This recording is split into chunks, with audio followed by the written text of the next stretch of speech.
Hey everyone, welcome to the investor.bet finals week 2 semi-final round betting preview. Here we're going to look at and go through both games. Saturday night, the Raiders against the Sharks. The winner of this game will go through and play the Melbourne Storm at Amy Park.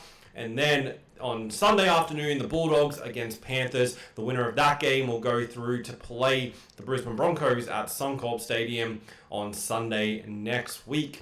Before we get into these games, where I'm going to break down all the betting history, everything you need to know to make smart bets on these games, I'm going to quickly review last week, the qualifying final and elimination final round. It started on Friday night. The Melbourne Storm, 26-18 winners over the Bulldogs. This was definitely an improved attacking performance by the Bulldogs, but still not enough for them to find the win over the Storm. Storm do what they consistently do at home. They're very hard to beat there. They found enough points, but it was a close game throughout. The Storm, it's not like they established a really good lead and the Bulldogs made up a little bit of ground late. The Storm only led this game 14-12 at halftime. The Bulldogs were first to score second half, then 2 late tries sealed it for the Storm.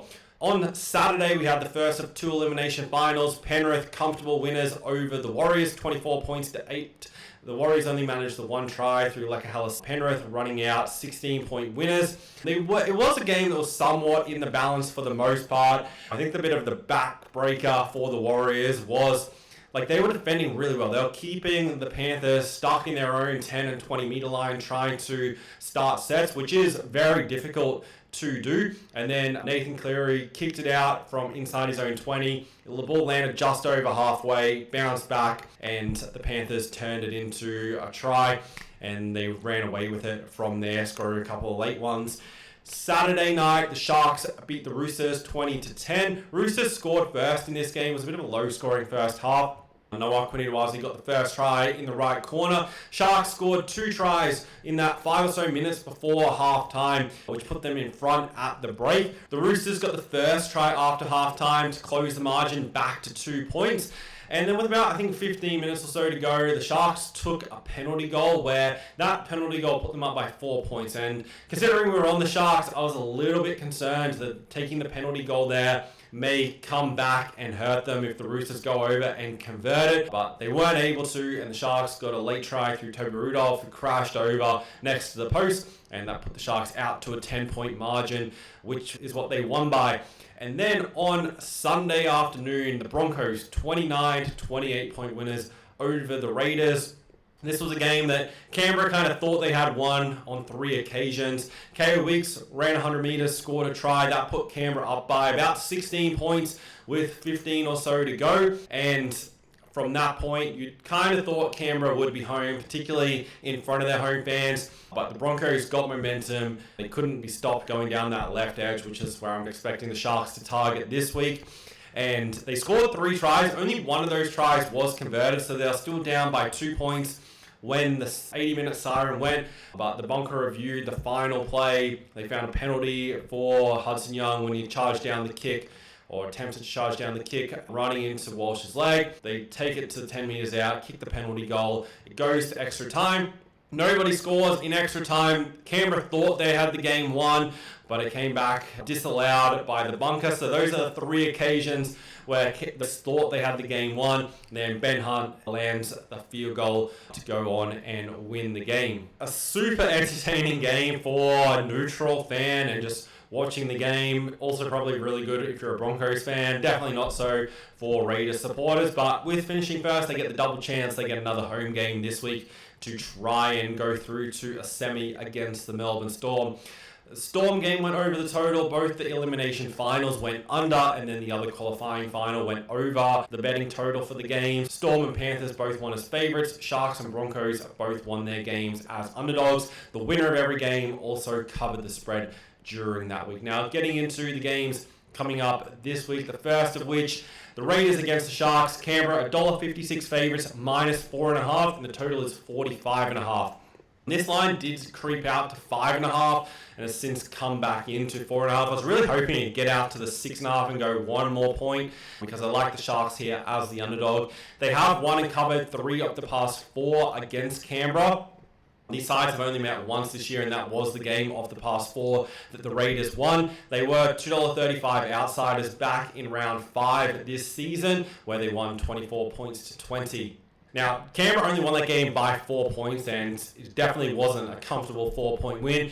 Both sides scored 3 tries in the first half. Matty Nicholson and Hudson Young got a double. Moen Herodi and Britton Nickera also got a double. It was 18 all half-time. Only the 1 try in the second half. Sharks just the 1 penalty goal, which came on the back of Hudson Young's sin bin. This was a game the Sharks almost like 99% had this one. They were leading 20-18. They had the ball right down on their attacking try line, and they had the ball in the left edge.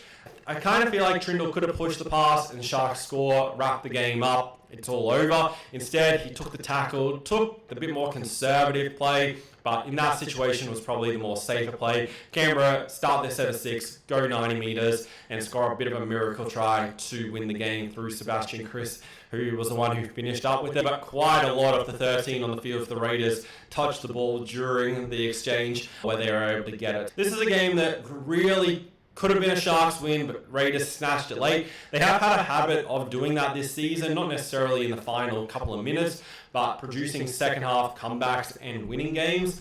That's definitely concerning for them here. Last week was the exact opposite. The Broncos did to the Raiders what the Raiders have done to many teams this season, and they're going to have to start well against the Sharks, otherwise they're going to be playing catch-up. This game, Cronulla slightly more of the ball on the back of their 86% completion rate.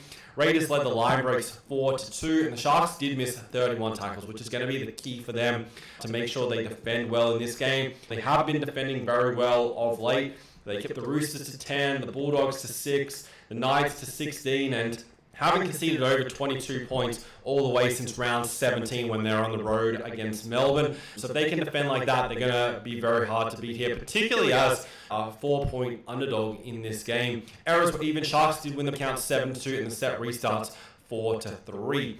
Now this game, Raiders are 10-2 at GIO Stadium this season.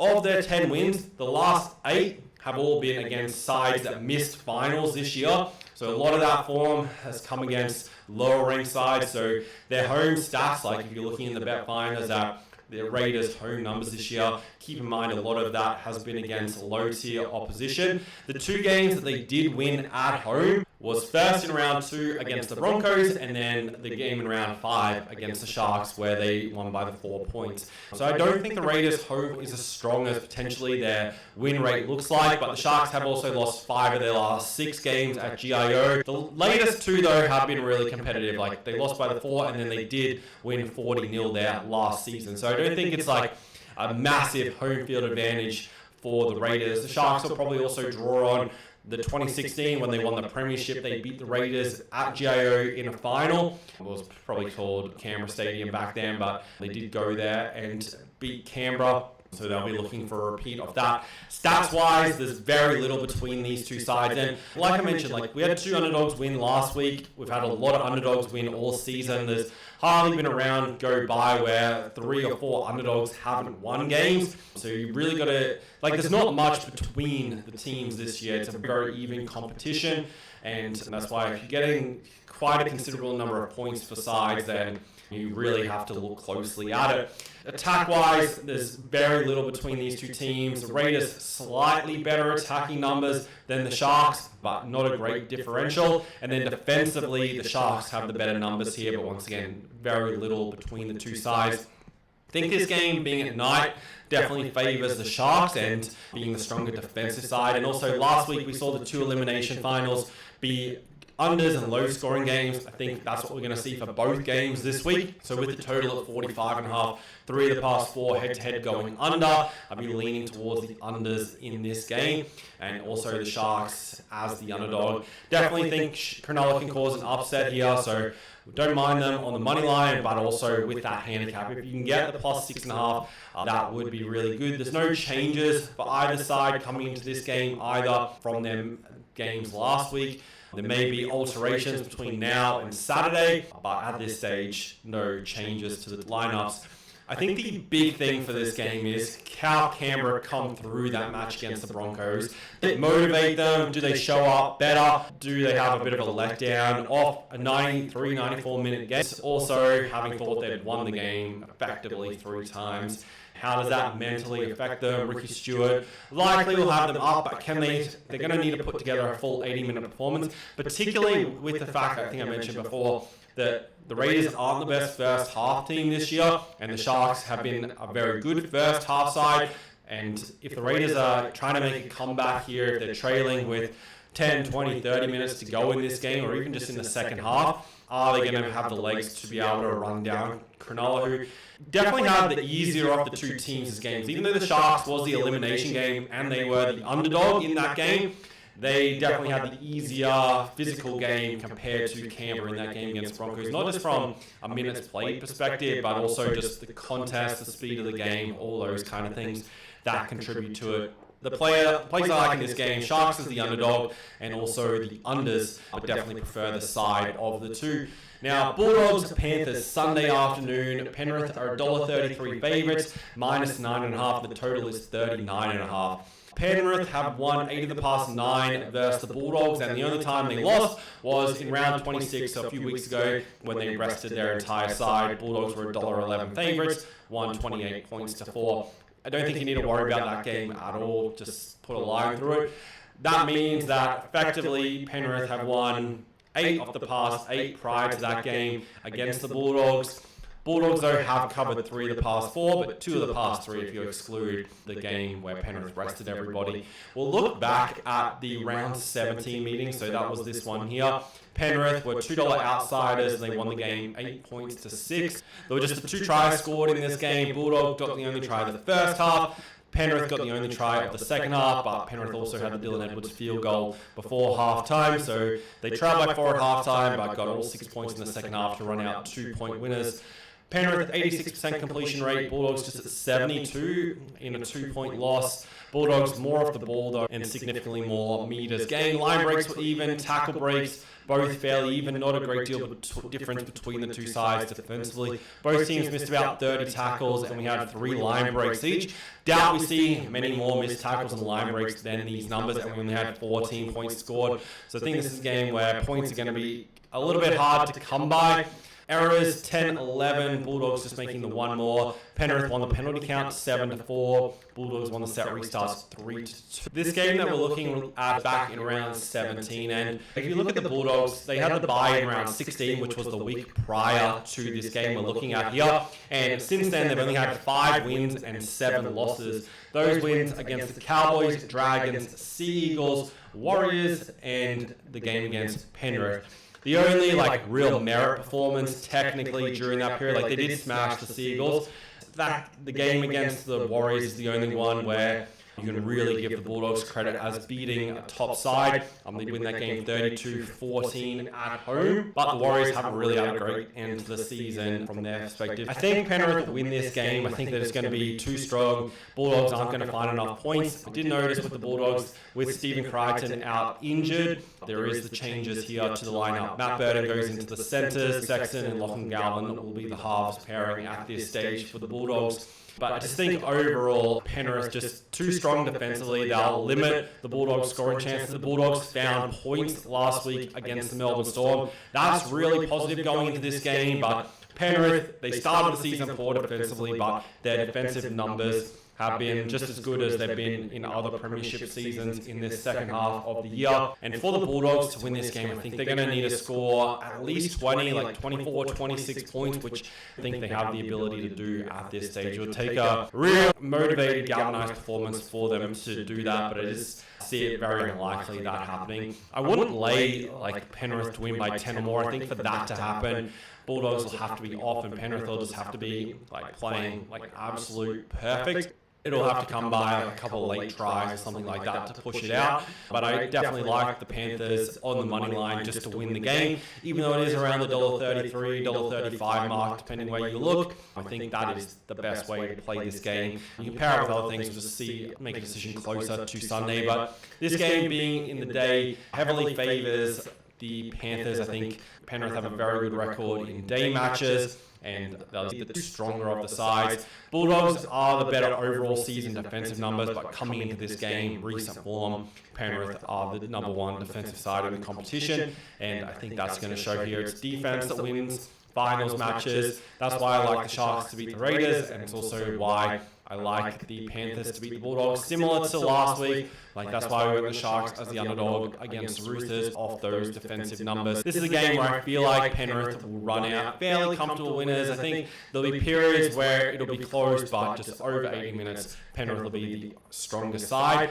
Bulldogs this year 8-3 at a core stadium. Penrith have lost both games there. One of those was the game against the Bulldogs, so they're effectively 0-1 at the venue this season. But prior to the two games there, going back last year and prior, they won 13 of 15 games. So Penrith to win comfortably. The total is pretty low at 39.5. But 16 of the past 21 head-to-head have gone under. You've got two of the top three defensive sides going against each other. They only scored 14 points when it was a similar matchup back in round 17. If this goes over, I think it's only going to go just so. Even though it's a low number, I'd lean towards the under, but probably wouldn't make it a play. The way I'd make it a play is at an alternate line. But I think it's going to be a defensive game. As soon as you get where whoever loses the game is out, that's where defense and teams taking lower risk plays definitely becomes more apparent.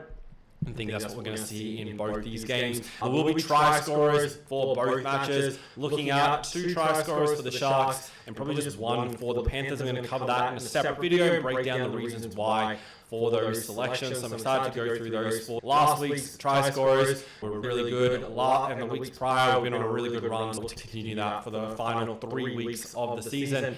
Thanks guys for watching. Good luck with your bets this weekend. We've also got prelim finals in the AFL. There'll be a preview for both those games. The try score video, as I mentioned, and then coming up this weekend, we've got horse racing Saturday and Sunday. Lots of horse racing coming up. We're in the Spring Carnival.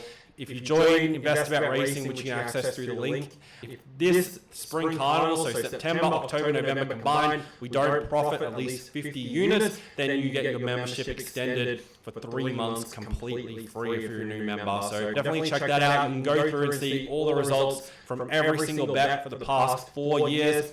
All tracks meeting by meeting. They're staking everything that was sent out to members alongside a video preview similar to this, but going through horse racing. It gives you everything you need to bet profitably on the horse racing. If you're betting on sports and making money, that's really good. You can use the horse racing to take it to another level and also use it to bet across different events on your account. So if you're really hammering them on the NRL, for example, you don't want to look like a professional NRL bettor where you then get limited if you're betting on horse racing and other events as well. It's really good for sustainability to look at your accounts from that perspective as well to maximize how much you make from those betting sites. Thanks guys for watching. Good luck on the weekend. I'll see you in the try score video.